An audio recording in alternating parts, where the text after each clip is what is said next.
Samantala, paghahatid ng pamahalaan ng dekalidad na serbisyong medikal sa mga nangangailangan nating kababayan, puspusan. Ito ay tulong ng Love for All Caravan sa pangunguna ni First Lady Liza Araneta Marcos. Si Rod Lagusad sa sentro ng balita. Hindi pinalampas ng ating mga kababayan sa Pasay City na ma-avail ang hatid na tulong ng Love for All Caravan na layong ilapit pa ang iba't ibang serbisyong medikal sa publiko. Ito ay may libreng laboratory services gaya ng blood test, urine test at iba pang mahalagang laboratory procedures. May libreng konsultasyon sa mga espesyalista kabilang ng pediatrics, gynecology at general medicine.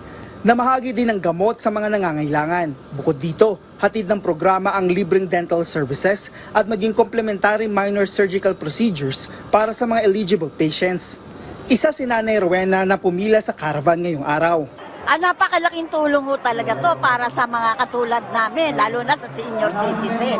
Ang laki-laking tulong nito, imbis na mapupunta yung sa, kukuha kami sa bulsa namin, pambili, parang libre na lahat. Walang kahirap-hirap, kumbaga, laking tulong. Anya particular na pina-check up niya ang kanyang high blood habang nakakuha rin siya ng kanyang maintenance medicine. Ang programa ay sa pangunguna ni First Lady Liza Araneta Marcos. Nandito po kami para itupad yung pangako ng asawa ko.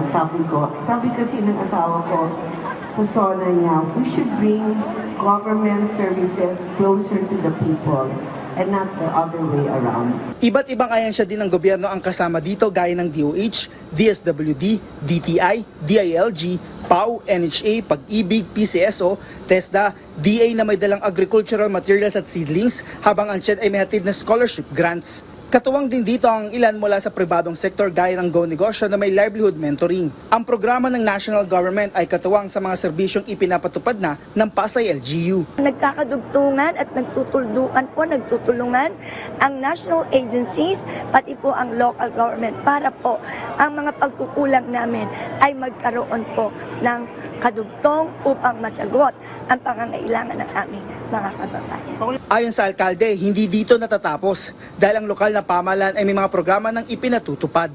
Rod Lagusad para sa Pambansang TV sa Bagong Pilipinas.